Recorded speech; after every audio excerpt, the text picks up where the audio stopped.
In the series of useful microorganisms, let us understand Rhizobium.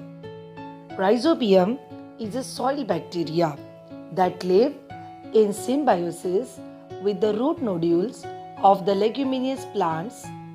That is, Rhizobium forms an association with the roots of legumes. Let us study this in detail.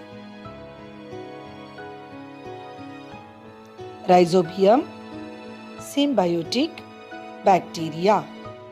They are rod-shaped. They live in the roots of legumes. They are nitrogen-fixing bacteria. To understand this, let us learn it in detail.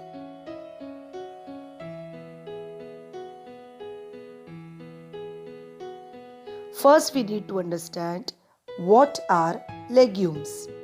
Legume is a general term used to describe the seeds of the plants like beans, peas, lentils, and peanuts. These rhizobium live in the roots of legumes. Rhizobium are usually found in the soil and produce nodules after infecting the roots of the leguminous plants. They form symbiosis with the roots of legumes. What is this symbiosis? These bacteria settle in the plant cells within root nodules. Here, they convert atmospheric nitrogen into ammonia using the enzyme and then provide organic nitrogenous compounds to the plant. The plant, in turn, provides the bacteria with the organic compounds made by photosynthesis. This mutual and beneficial relationship is nothing but symbiosis. They are nitrogen-fixing bacteria. As they infect the roots of the leguminous plants, as a result, nitrogen gas is fixed from the atmosphere.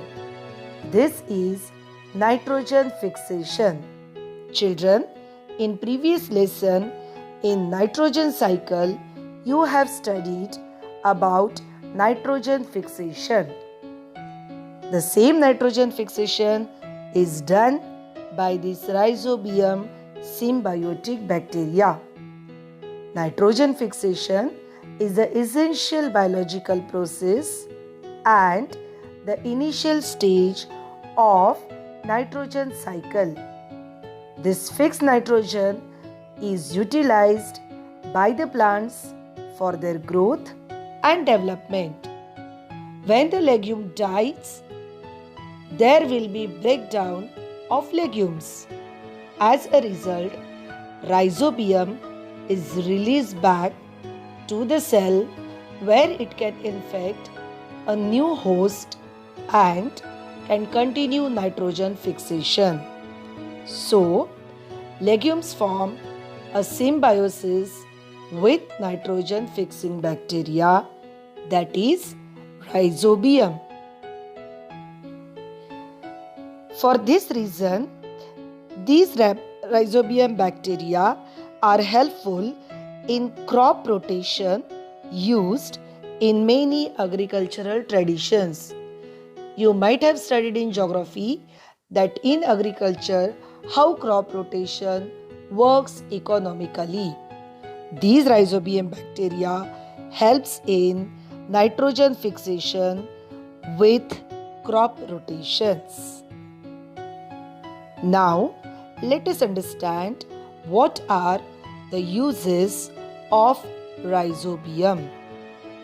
The uses: these bacteria helps in maintaining the bacterial population of soil. With the crop rotation, They can increase the nitrogen fixation in the soil, which is most important for the plants to grow. Use of rhizobium has helped to reduce use of chemical fertilizers, as rhizobium, which naturally occurs, helps in giving good food to soil, so the use of chemical fertilizers can be reduced. They help to reduce expenses on fertilizer, as reduced use of chemical fertilizers are there, so the rhizobium bacteria founds economical to the farmers. In all this way, they works to the benefit of farmers.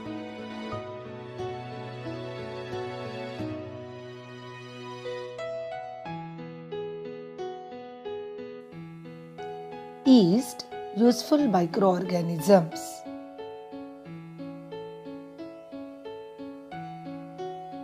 These are single-cell fungus. That is, yeast is a unicellular fungus. The first yeast originated hundreds of millions of years ago, and at least 1500 species are currently recognized. These are eukaryotic type of cell. These are oval shaped. Some of the cells may have some small round bodies attached to them. These are new daughter cells of yeast in the process of formation. Yeast are found worldwide in soils and on plant surfaces, and are specially abundant in sugary mediums such as flour, nectar, and fruits. Yeast are also found on the surface of the skin and in intestinal tracts of warm-blooded animals, where they may live as parasites. It is a heterotrophic fungal microbe that grows on carbon compounds. Some yeast can ferment sugars to alcohol and carbon dioxide in absence of air. They produce ethyl alcohol and carbon dioxide from simple sugars such as glucose and fructose. This is known as fermentation. Most yeast reproduce asexually by budding. A small part of the body of parent organism grows out as a bud, which then detaches and become a new organism. Now, let us study about the uses of yeast. Yeast is used in many ways. Bread. The most common use of yeast has been in the making of bread. The yeast reacts with oxygen and helps leaven bread or make it rise. You might have observed how bread becomes spongy due to presence of yeast. The another use of yeast is alcoholic drinks. Brewing wine and beer has also used yeast for centuries to ferment the mixture to make it alcoholic. Different kinds of yeast are used to make wines. Here, it makes alcohol by reacting with sugars that naturally occur in these kind of drinks, as yeast helps in fermentation process. Yeast is also used in non-alcoholic drinks. Root beers and other soft drinks use yeast to add the flavor to them. Yeast is also used as biofuel. We know that yeast has been used in the production of biofuel. This is because the yeast turns sugar into ethanol, which can be used as a diesel substitute in vehicles. During this process, it goes through identical to that of making beer or wine.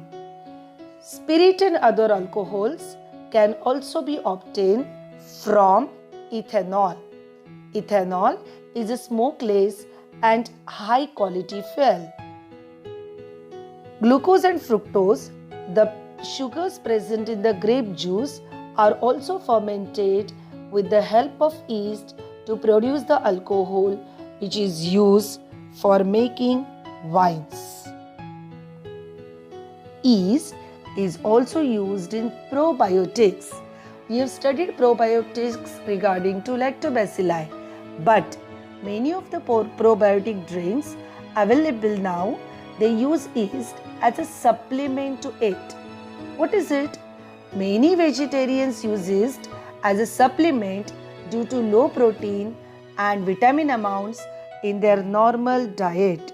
That is why many vegetarians go with intake of probiotics to get more protein.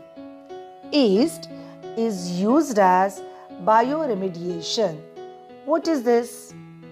A type of yeast is used to absorb the toxins released during the production of palm oil and the heavy metals and minerals released in some other industrial process. Oil spills in oceans are cleaned with the help of yeast. Yeast is also used for absorption of a pollutant like arsenic. Not only this, but yeast is also used in scientific research, as yeast has got a special cellular makeup. Many scientists use it to learn more about human genetics. So children, in this session, we have learnt about two useful microbes, that is yeast and rhizobium. Thank you.